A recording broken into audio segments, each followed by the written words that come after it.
नमस्कार। आज हम बात कर रहे हैं एक ऐसे पेड़ की जिसे भारत में कल्प वृक्ष कहा जाता है, यानी नारियल। सबसे पहले ये कल्प वृक्ष वाली बात, क्या वाकई इसका हर हिस्सा उपयोगी है? देखिए, पारंपरिक रूप से तो यही माना जाता है और है भी। खाने के लिए फल और पानी है, हाँ। खाना पकाने के लिए तेल, रस्सी और गद्दे वगैरह बनाने के लिए जटा, अच्छा। फर्नीचर और घर बनाने के लिए लकड़ी, छत डालने या झाड़ू बनाने के लिए पत्ते, मतलब लिस्ट लंबी है। हाँ, सही बात है। और इसी निर्भरता की वजह से भारत में लाखों परिवार सीधे तौर पर या फिर परोक्ष रूप से नारियल पर ही आश्रित है। और दुनिया के पैमाने पर भारत कहाँ खड़ा है इसमें? जैसा आपने कहा, उत्पादन में तो हम पहले नंबर पर हैं। हाँ। क्षेत्रफल के हिसाब से देखें तो तीसरे नंबर पर आते हैं। हाँ। हमारे यहाँ करीब करीब समझ लीजिए 22-23 लाख हेक्टेयर में नारियल की खेती होती है। बाप रे, काफी ज्यादा है ये तो। जी, और सालाना उत्पादन 20 अरब नारियल से भी ज्यादा है। हाँ। और इसमें भी केरल, कर्नाटक, तमिलनाडु और आंध्र प्रदेश, ये 4 राज्य मिलकर ही देश का लगभग 90% नारियल उगाते हैं। ये तो बहुत बड़े आंकड़े हैं। लेकिन क्या ये जो मौजूदा पैदावार है इसे और बेहतर किया जा सकता है? मतलब गुंजाइश है? बिल्कुल, यहीं पर वैज्ञानिक तरीकों की भूमिका आती है। शोध बताते हैं कि सही तकनीकें अपनाएं ना तो पैदावार कई गुना बढ़ सकती है। कई गुना? हाँ। मतलब 4 गुना तक भी? हाँ, कुछ मामलों में 4 गुना तक भी। तो संभावनाएं तो आप देखिए बहुत हैं, बस सही जानकारी और तरीके अपनाने की जरूरत है। तो फिर इसकी खेती के लिए किस तरह की जगह और मौसम सबसे अच्छा रहता है? कहाँ उगा सकते हैं इसे? नारियल मूल रूप से गर्म और नमी वाले यानी उष्णकटिबंधीय मौसम का पौधा है। अच्छी बात यह है कि ये अलग अलग तरह की मिट्टी में उग सकता है, रेतीली मिट्टी से लेकर भारी चिकनी मिट्टी तक। अच्छा। जी, और समुद्र तल से लेकर करीब 1000 मीटर की ऊंचाई तक भी लग जाता है। और बारिश पानी कितना चाहिए होता है इसे? सबसे बढ़िया रहता है अगर साल में करीब 200 सेंटीमीटर बारिश हो और वो भी साल भर थोड़ी थोड़ी बटी हुई हो।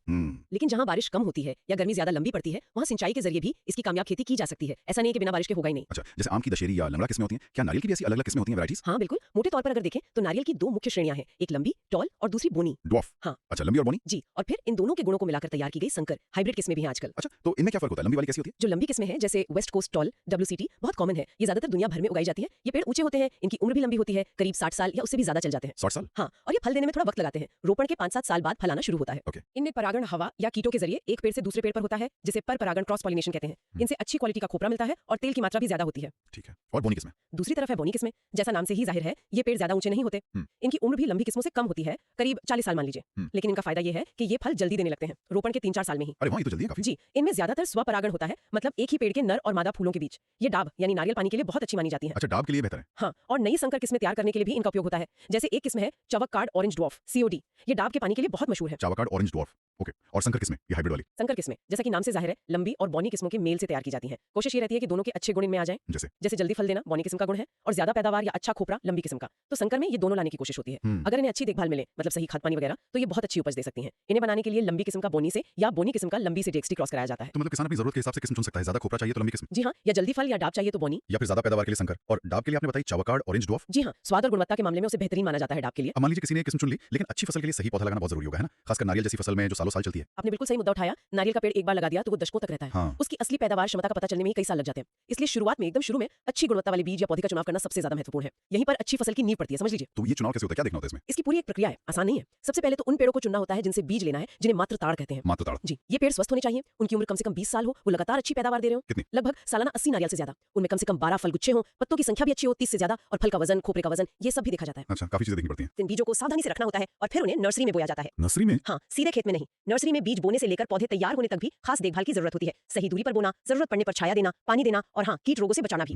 जब पौधे लगभग 1 साल के हो जाते हैं, तब उनमें से सबसे स्वस्थ और अच्छी बढ़वार वाले पौधों को खेत में लगाने के लिए चुना जाता है। क्या देखकर चुनते हैं नर्सरी से? देखा जाता है कि पौधे में कम से कम 6 पत्ते हो, उसकी गर्दन की मोटाई अच्छी हो, करीब 10 सेंटीमीटर, पत्तों का जल्दी फूटना भी अच्छी गुणवत्ता का संकेत है, और जाहिर है उसमें बीमारी या कीड़ों का कोई लक्षण न हो। आजकल पॉली बैग में भी पौधे तैयार किए जाते हैं। उसका फायदा यह है कि जब उन्हें खेत में लगाते हैं तो जड़ों को झटका नहीं लगता। अच्छा, वो पॉलीथीन वाले बैग? जी हाँ, बस वो थोड़ा खर्चीला पड़ता है और लाने ले जाने में थोड़ी मुश्किल होती है। यानी ये सिर्फ बीज बुने जैसा आसान काम नहीं है। सही माँ, पेड़ से लेकर सही बीज, फिर नर्सरी में पौधे की पूरी देखभाल, एक अच्छी शुरुआत के लिए काफी मेहनत और योजना लगती है। बिल्कुल, क्योंकि ये एक लंबी अवधि का निवेश है, छोटी मोटी बात नहीं है ये। पौधे तैयार हो गए, अब खेत तैयार करने और उन्हें लगाने का क्या तरीका है? खेत कैसे तैयार करें? खेत की तैयारी जमीन की किस्म पर निर्भर करती है। अगर ढलान वाली जमीन है तो उसे थोड़ा समतल करना पड़ता है, झाड़ियां वगैरह हटानी पड़ती हैं। फिर गड्ढे खोदे जाते हैं। गड्ढों का आकार मिट्टी के प्रकार के अनुसार होता है। अगर मखरली या चट्टानी मतलब सख्त मिट्टी है तो थोड़े बड़े गड्ढे करने पड़ते हैं। कितने बड़े? लगभग 1.2 मीटर लंबा चौड़ा गहरा। दोमट मिट्टी में 1 मीटर का भी चल जाता है। ठीक है। गड्ढों को भरने का भी खास तरीका है। नीचे अक्सर नारियल के छिलके डाल देते हैं, अंदर का हिस्सा ऊपर करके। छिलके क्यों? वो नमी बनाए रखने में मदद करते हैं। फिर उसके ऊपर गोबर की खाद, राख और ढीली ऊपरी मिट्टी का मिश्रण भरकर गड्ढे को लगभग 60 सेंटीमीटर ऊंचाई तक भर देते हैं। अच्छा। हाँ, और अगर कंकरोली मिट्टी है तो गड्ढे में थोड़ा करीब 2 किलो नमक डालने से मिट्टी ढीली होती है। और पेड़ कितनी दूरी पर लगाए जाते हैं? स्पेसिंग क्या रखते हैं? दूरी रखना बहुत जरूरी है ताकि पेड़ों को बढ़ने और फैलने के लिए पूरी जगह मिले और धूप भी अच्छी तरह से लगे। हाँ, वो तो है। सबसे आम तरीका है वर्गाकार विधि, जिसमें करीब 7.5 मीटर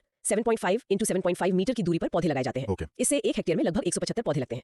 त्रिकोणीय विधि भी है, उसमें थोड़े ज्यादा पौधे लग जाते हैं। और लगाते कब है? सही समय क्या है? रोपण का सही समय आमतौर पर मानसून की शुरुआत होता है, ताकि पौधों को जमने के लिए नमी मिल सके। अगर सिंचाई की सुविधा है तो मानसून से थोड़ा पहले भी लगा सकते हैं। पौधा लगाते समय ये ध्यान रखना होता है कि उसका कॉलर यानी जहाँ से पौधा बीज से जुड़ा था वो हिस्सा मिट्टी से ना ढके। अच्छा, ये जरूरी है। हाँ, ये जरूरी है। फिर आसपास की मिट्टी अच्छी तरह दबा दें और अगर हवा तेज चलती हो तो पौधे को थोड़ा सहारा दे दें। और शुरू में पानी देना तो बहुत जरूरी है। और जब पुराने बाग की उत्पादकता कम हो जाती है, मतलब पेड़ बूढ़े हो जाते हैं, तब क्या करते हैं? पूरा बाग हटा देते हैं? नहीं, उसका भी एक तरीका है, उसे अधोरोपण अंडर प्लांटिंग कहते हैं। अधूरोपण? जी, यानी पुराने कम उपज देने वाले पेड़ों के बीच में ही खाली जगह देखकर नए पौधे लगा दिए जाते हैं। फिर धीरे धीरे अगले 3-4 सालों में पुराने पेड़ों को एक एक करके हटा दिया जाता है। इससे बाग लगातार उत्पादन देता रहता है, एकदम से खाली नहीं होता। ये तो अच्छा तरीका है। पौधे लग गए, अब उन्हें फलने फूलने के लिए सही पोषण देना भी जरूरी होगा। खाद पानी का इंतजाम कैसे होता है? बहुत जरूरी। पौधों की अच्छी बढ़वार के लिए, समय पर फूल फल आने के लिए और अच्छी उपज के लिए सही पोषण प्रबंधन बहुत अहम है। आजकल जोर इस बात पर है कि सिर्फ रासायनिक खादों पर ही निर्भर न रहा जाए, बल्कि जैविक खाद जैसे गोबर की खाद, कंपोस्ट, हरी खाद, केंचुआ खाद, इनका और रासायनिक उर्वरकों का दोनों का संतुलित इस्तेमाल किया जाए। इससे क्या फायदा होता है दोनों मिलाने से? देखिए, जैविक खादें मिट्टी की सेहत सुधारती हैं, उसकी संरचना अच्छी करती हैं, पानी सोखने की क्षमता बढ़ाती हैं और मिट्टी में जो फायदेमंद जीव होते हैं उनको बढ़ावा देती हैं। अच्छा। और रासायनिक खादें पौधों को तुरंत पोषक तत्व देती हैं जो उन्हें चाहिए। तो दोनों का संतुलन पौधे के लिए भी अच्छा है और मिट्टी के लिए भी, जिससे खेती लंबे समय तक टिकाऊ बनी रहती है। सही बात है। सबसे अच्छा तो यह है कि पहले मिट्टी की जांच करा ली जाए, उससे पता चल जाता है कि मिट्टी में किस चीज की कमी है और उसी हिसाब से खाद दी जाए। ये मिट्टी की जांच जरूरी है मतलब? हाँ, बहुत जरूरी है। उससे अंदाजे से खाद डालने की जरूरत नहीं पड़ती। तो ये खाद कब और कैसे दी जाती है? आमतौर पर साल में 2 बार खाद दी जाती है, मानसून से पहले और बाद में। पेड़ के तने से करीब 1.8 मीटर की दूरी पर एक गोल घेरा मतलब थाला बनाकर उसमें खाद डाली जाती है और मिट्टी में मिला दी जाती है। छोटे पौधों को कम मात्रा से शुरुआत करते हैं, जैसे पहले साल सिर्फ 10वां हिस्सा, फिर 1/3, फिर 2/3 और तीसरे साल के बाद पूरी मात्रा। अच्छा, धीरे धीरे बढ़ाते हैं। जी, और अगर सिंचाई की सुविधा अच्छी है तो खाद को साल में 2 बार देने के बजाय 3-4 बार थोड़ी थोड़ी मात्रा में देना और भी बेहतर रहता है। और ये एनपीके के अलावा भी कुछ देना पड़ता है? हाँ, कभी कभी अगर मिट्टी ज्यादा अम्लीय है तो चूना देना पड़ता है, या अगर पत्तों में पीलापन दिख रहा है तो मैग्नीशियम सल्फेट देना पड़ सकता है। बोरॉन की कमी हो तो बोरैक्स देते हैं। ये सब मिट्टी की जांच से पता चल जाता है। क्या खाद देने के कुछ और नए या खास तरीके भी हैं? आजकल कुछ नई तकनीकें आई हैं। हाँ, कुछ बहुत अच्छी और टिकाऊ तकनीकें हैं जिनसे मिट्टी की सेहत और सुधरती है और रासायनिक खादों पर निर्भरता भी कम होती है। बताइए जरा। एक तो है थाले में हरी खाद उगाना, मतलब जो पेड़ के चारों ओर थाला बनाते हैं ना, हाँ। उसी में कुछ दलहनी फसलें जैसे लोबिया या कोई और हरी खाद वाली फसल उगा दी जाती है। मई में बो दे और सितंबर अक्टूबर में जब उनमें फूल आने लगे तो उन्हें काट के वही मिट्टी में मिला दे। अच्छा, उसी थाले में? जी हाँ, इससे प्रति थाला लगभग 20-25 किलो हरी खाद मिल जाती है, बाहर से लाने का झंझट नहीं। ये तो बहुत बढ़िया है। दूसरा, गिरीपुष्प नाम का एक पेड़ है, इसकी पत्तियां बहुत अच्छी हरी खाद का काम करती हैं, खासकर रेतीली मिट्टी के लिए। इसे बाग में ही उगाकर इस्तेमाल कर सकते हैं। तीसरा, कयर उद्योग से जो नारियल का बुरादा यानी कयर पिथ निकलता है, वो अक्सर बेकार जाता है। हाँ, वो भूरा भूरा सा। जी, उससे बहुत अच्छी कंपोस्ट खाद बनाई जा सकती है, बस उसमें थोड़ा चूना, यूरिया वगैरह मिलाना पड़ता है। ये कचरे का बहुत अच्छा उपयोग है। सही है। और चौथा, नारियल के पत्ते और बाग का जो भी दूसरा जैविक कचरा निकलता है उसे केंचुआ खाद वर्मी कंपोस्ट बना सकते हैं। यूडलस नाम के केंचुए इसमें अच्छे रहते हैं। वाह। ये सब तरीके आप देखिए खेत के कचरे को ही खाद में बदलने के तरीके हैं। ये तो वाकई बहुत बढ़िया तरीके हैं। खेत का पोषण खेत में ही तैयार करना, कमाल है। अब अगर आपको ये पॉडकास्ट पसंद आया तो हमारे चैनल को सब्सक्राइब जरूर करें ताकि आप कोई भी नया एपिसोड मिस ना करें। इस एपिसोड के विस्तृत नोट्स और पीडीएफ डाउनलोड करने के लिए हमारे टेलीग्राम चैनल से जुड़ें। लिंक डिस्क्रिप्शन बॉक्स में मौजूद है। बात करते हैं पानी की। नारियल को पानी कितना चाहिए? सिंचाई कैसे करते हैं? नारियल को पानी पसंद है, खासकर गर्मी के महीनों में और जब फल बन रहे हो। सही समय पर सिंचाई करने से उपज काफी बढ़ जाती है, ये देखा गया है। पारंपरिक तरीका तो है कि थाला बनाकर उसमें पानी भर दें। हर 4 दिन में करीब 200 लीटर पानी प्रति पेड़। 200 लीटर काफी पानी है तो। हाँ, लेकिन जहाँ पानी की कमी है वहाँ ड्रिप सिंचाई यानी टपक सिंचाई सबसे कारगर है। इसमें पाइपों के जरिए पानी बूंद बूंद करके सीधे जड़ों के पास पहुंचाया जाता है। उसमें कितना पानी लगता है? उसमें रोजाना प्रति पेड़ करीब 30-32 लीटर पानी ही लगता है, तो पानी की बहुत बचत होती है। हाँ, ये तो बहुत कम है। और ड्रिप सिंचाई का एक और फायदा सुना है, फर्टिगेशन। ये क्या होता है? हाँ, फर्टिगेशन का मतलब है सिंचाई के पानी के साथ ही घुलनशील उर्वरकों को मिलाकर देना। अच्छा, खाद भी पानी के साथ ही? जी, इससे खाद सीधे पौधों की जड़ों तक पहुंच जाती है, नुकसान कम होता है और असर ज्यादा होता है। उर्वरकों की भी बचत होती है। पानी देने के साथ साथ पानी बचाने के तरीके भी जरूरी होंगे, खासकर जहाँ पानी की कमी है। बिल्कुल, पानी और मिट्टी दोनों का संरक्षण बहुत जरूरी है, खासकर ढलान वाले बागों में। इसके लिए कई उपाय हैं। जैसे? एक तो है पेड़ों के थालों को नारियल के सूखे पत्तों, छिलकों, कायरपेत या किसी भी जैविक चीज से ढक देना। इसे पलवार या मल्चिंग कहते हैं। इससे क्या होता है? इससे जमीन की नमी उड़ती नहीं है, धूप सीधे मिट्टी पर नहीं पड़ती और खरपतवार भी कम उगते हैं। अच्छा। दूसरा, जैविक खाद का ज्यादा इस्तेमाल करना, वो मिट्टी की पानी सोखने और रोकने की क्षमता बढ़ाता है। तीसरा, नारियल के छिलकों को जमीन में गाड़ देना। ये एक बहुत पुराना और बहुत कारगर तरीका है नमी बचाने का। कैसे करते हैं? पेड़ों की कतारों के बीच या थालों के चारों ओर नालियां खोदकर उनमें नारियल के छिलके अंदर का हिस्सा ऊपर करके गाड़ देते हैं। ये छिलके स्पंज की तरह पानी सोख लेते हैं और धीरे धीरे छोड़ते रहते हैं। अरे वाह। इनका असर 5-7 साल तक रहता है। अरे वाह, 5-7 साल। जी, इसके अलावा बारिश के पानी को इकट्ठा करने के लिए खेत में छोटे छोटे गड्ढे वाटर हार्वेस्टिंग पिट्स बना सकते हैं। और ढलान वाली जमीन पर मेड़बंदी, कंट्रोल बंडिंग या सीढ़ीदार खेत बनाना तो जरूरी है ताकि पानी बहकर ना जाए और मिट्टी का कटाव भी रुके। अच्छा, तो एक नारियल के बाग में क्या सिर्फ नारियल ही उगाया जाता है या उस जमीन का और भी इस्तेमाल हो सकता है? क्योंकि पेड़ तो काफी दूर दूर लगते हैं। ये बहुत अहम सवाल है और इसका जवाब है बिल्कुल हो सकता है और होना भी चाहिए। नारियल के पेड़ काफी जगह लेते हैं और जब वे बड़े हो जाते हैं तो उनके बीच की जमीन और धूप का पूरा इस्तेमाल नहीं हो पाता। हाँ, खाली जगह रहती है काफी। तो नारियल के साथ दूसरी फसलें उगाना, जिसे बहुफसल प्रणाली या मिश्रित खेती कहते हैं, ये बहुत फायदेमंद है। किस तरह की फसलें उगाई जा सकती हैं? ये इस बात पर निर्भर करता है कि नारियल के पेड़ कितने बड़े हैं, मतलब उनकी उम्र क्या है और बाग में कितनी धूप आती है। अच्छा। जब पेड़ छोटे होते हैं, मान लीजिए शुरुआती 8-10 साल, तब बीच में काफी धूप रहती है। हाँ। उस समय किसान बीच में कई तरह की फसलें ले सकते हैं। कंद वाली फसलें जैसे कसावा, जिमीकंद, अनाज जैसे धान, मकई, दालें या तिलहन जैसे लोबिया, मूंगफली, सब्जियां, फल जैसे केला, अनानास, पपीता, यहाँ तक कि फूल या चारा भी उगा सकते हैं। काफी विकल्प हैं शुरू में तो। जी, फिर जब पेड़ थोड़े बड़े हो जाते हैं और छाया बढ़ने लगती है, करीब 10 से 22 साल की उम्र में, तब छाया पसंद करने वाली फसलें उगानी पड़ती हैं। जैसे अरवी है, हल्दी, अदरक या केले की कुछ खास किस्में जो कम धूप में भी हो जाती हैं। चारा घास या कुछ औषधीय पौधे भी लगा सकते हैं। और जब पेड़ पूरी तरह बड़े हो जाते हैं 22 साल से ज्यादा के, तब तो छाया काफी हो जाती होगी। हाँ, तब अच्छी खासी छाया रहती है। तब उनके नीचे मसाले बहुत अच्छे होते हैं, जैसे काली मिर्च की बेल पेड़ पर चढ़ा दी। अच्छा। हाँ, या फिर लौंग, जायफल, दालचीनी के पेड़ लगा दिए। कोको भी छाया में अच्छा होता है, वेनिला भी लगा सकते हैं। यानी एक ही बाग से कई फसलें। बिल्कुल। एक और उन्नत तरीका आजकल छोटे किसानों के लिए बहुत अच्छा है, उच्च सघन बहुफसल प्रणाली या HDMSCS। ठीक है। इसमें कई तरह की फसलें, नकदी फसलें, खाने वाली फसलें, चारे वाली फसलें एक साथ बहुत योजनाबद्ध तरीके से उगाई जाती हैं। इसमें खेत के कचरे को खाद बनाकर वापस खेत में डाला जाता है। अच्छा, पूरा साइकिल। जी, शोध बताते हैं कि इससे किसान की आमदनी सिर्फ नारियल उगाने की तुलना में 3-4 गुना तक बढ़ सकती है। CPCRI कासरगोड का एक मॉडल है, उसमें सिर्फ नारियल से 40,000 रुपए प्रति हेक्टेयर मिलते थे, जबकि इस प्रणाली से 1.5 लाख रुपए मिले। 1.5 लाख? जी ये तो बहुत ज्यादा फर्क है। जी, और एक और चीज है मिश्रित खेती। वो क्या है? मिश्रित खेती यानी फसल के साथ साथ पशुपालन को जोड़ना। अच्छा, जानवर भी। हाँ, जैसे गाय, बकरी पाल ली या मुर्गी पालन कर लिया या मधुमक्खी पालन। इससे किसान को साल भर अलग-अलग स्रोतों से आमदनी मिलती है। घर के लिए दूध अंडे मिल जाते हैं हाँ। और पशुओं का गोबर खाद के काम आ जाता है, जिससे मिट्टी की उर्वरता बढ़ती है। बाग में ही पशुओं के लिए चारा घास जैसे संकर नेपियर भी उगाया जा सकता है। ये तो पूरा एक सिस्टम बन गया। बिल्कुल, 1 हेक्टेयर के ऐसे एकीकृत मॉडल से साल में 6.5 लाख रुपए तक की शुद्ध आय और करीब 900 दिनों का रोजगार मिल सकता है। ये तो कमाल है। मतलब नारियल का बाग सिर्फ नारियल का खेत ना होकर एक पूरी कृषि पारिस्थितिकी प्रणाली, एग्रो इकोसिस्टम बन सकता है, जिससे किसान की आय और सुरक्षा दोनों बढ़ती है। बिल्कुल सही, यही इसका लक्ष्य है। लेकिन इतनी सारी फसलें और गतिविधियां होंगी तो कीटों और बीमारियों का खतरा भी तो रहता होगा।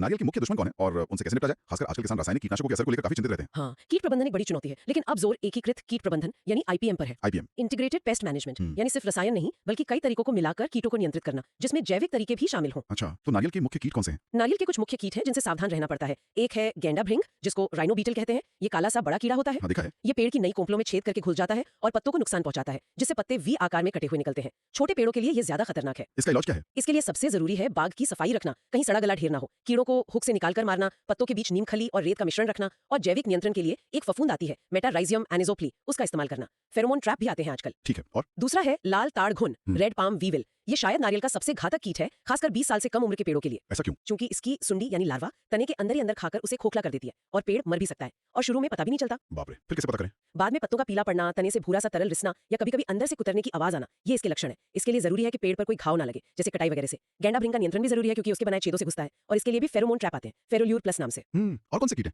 एक और है एरियोफिड माइट, एरियोफाइट। ये बहुत ही छोटा कीट है, दिखता भी नहीं आसानी से। तो नुकसान कैसे पता चलता है? ये छोटे फलों का रस चूसता है, जिससे फलों पर भूरे रंग के धब्बे और दरारें पड़ जाती हैं। फल छोटे रह जाते हैं और छिलके की क्वालिटी खराब हो जाती है। ओह, इसका क्या करें? इसके लिए बाग की सफाई जरूरी है। गिरे हुए फूल फल हटाते रहें। नीम आधारित कीटनाशक जैसे नीम तेल, लहसुन, साबुन का घोल या एजाडिरेक्टिन का छिड़काव कर सकते हैं। और एक मित्र फफूंद हर्सुटेला थॉम्सोनी भी आती है इसके जैविक नियंत्रण के लिए। अच्छा, नीम का तेल काम करता है मतलब? हाँ, काफी हद तक। फिर है पत्ता भक्षी इल्ली, लीफ ईटिंग कैटरपिलर। ये इल्ली पत्तों का हरा भाग खाकर उन्हें सुखा देती है। ज्यादा प्रकोप हो तो पूरा बाग जला वसा दिखने लगता है। तो इसके लिए क्या करें? इसकी अच्छी बात यह है कि इसके कई प्राकृतिक दुश्मन होते हैं, मतलब परजीवी कीड़े जो इसी को खाते हैं। अच्छा। हाँ, तो इसका जैविक नियंत्रण सबसे अच्छा है। प्रयोगशाला में तैयार किए गए इन मित्र कीटों को बाग में छोड़ा जा सकता है। ज्यादा प्रभावित सूखे पत्तों को काटकर जला देना भी जरूरी है। और कोई नया कीट भी आया क्या? हाँ, एक नई समस्या आई है कुछ साल पहले, रुगोस स्पाइरलिंग सफेद मक्खी। रुगोस स्पाइरलिंग व्हाइट फ्लाई। हाँ जी, ये पत्तों की निचली सतह से रस चूसती है और एक मीठा चिपचिपा पदार्थ छोड़ती है, जिस पर काली फफूंद सूटी मोल्ड उग जाती है। अच्छा, वो पत्तों पर काला काला से जम जाता है। हाँ वही, ये फफूंद पत्तों को ढक लेती है, जिससे पेड़ ठीक से धूप नहीं ले पाता। इसका क्या उपाय है? इसके नियंत्रण के लिए जरूरी है कि हम इसके प्राकृतिक शत्रुओं को नुकसान न पहुंचाएं, इसलिए तेज रासायनिक दवाओं से बचना चाहिए। मित्र कीटों की संख्या बढ़ाने पर ध्यान देना चाहिए। लंबी किस्में इस मक्खी को थोड़ा ज्यादा सह लेती हैं। तो मूल मंत्र यह है कि सफाई रखें, निगरानी रखें और जहां तक हो सके जैविक तरीकों या प्राकृतिक शत्रुओं का उपयोग करें। रसायनों का प्रयोग तभी करें जब बहुत जरूरी हो और वो भी सोच समझकर। बिल्कुल, इसे ही IPM कहते हैं, एक समझदारी भरा और पर्यावरण के अनुकूल तरीका कीटों से निपटने का। तो ये थी नारियल की दुनिया की एक झलक, कैसे उसे उगाया जाता है, उसकी किस्में, पोषण और पानी का प्रबंधन और कैसे एकीकृत तरीकों से कीटों से निपटा जा सकता है। इसे कल्पवृक्ष कहना वाकई सार्थक लगता है। निश्चित रूप से हमने देखा कि सही किस्म चुनना कितना जरूरी है, वैज्ञानिक तरीके अपनाना और खेती के एकीकृत मॉडल जैसे बहुफसल या मिश्रित खेती, इनको अपनाना कितना फायदेमंद हो सकता है। हाँ। इससे न सिर्फ पैदावार बढ़ती है बल्कि खेती टिकाऊ बनती है और किसानों की आय भी सुरक्षित होती है। आज की चर्चा से मेरे लिए जो कुछ खास बातें निकल कर आई वो ये कि सिर्फ एनपीके नहीं, मिट्टी की सेहत के लिए जैविक खाद कितनी जरूरी है, बिल्कुल, पानी बचाने के कितने सरल लेकिन प्रभावी तरीके मौजूद हैं जी हाँ। और कैसे नारियल के बाग को एक बहुआयामी आय का स्रोत बनाया जा सकता है। ये वाकई कमाल है। और जाते जाते श्रोताओं के लिए एक सवाल छोड़ते हैं सोचने के लिए। नारियल का हर हिस्सा इतना उपयोगी है, ये हमने देखा, लेकिन क्या हम वाकई उसकी पूरी कीमत वसूल पा रहे हैं? मतलब नारियल के फल के अलावा उसका पानी, तेल, लकड़ी, जटा, खोल, इन सब से बनने वाले मूल्यवर्धित उत्पादों के प्रसंस्करण यानी प्रोसेसिंग और विपणन यानी मार्केटिंग में अभी कितनी संभावनाएं बाकी हैं? क्या हम इस कल्प वृक्ष की पूरी क्षमता का लाभ उठा पा रहे हैं? इस दिशा में और क्या किया जा सकता है? जरूर सोचने वाली बात है। इसी विचार के साथ आज की चर्चा यही समाप्त करते हैं। अगली बार फिर मिलेंगे एक नए विषय के साथ। धन्यवाद। धन्यवाद।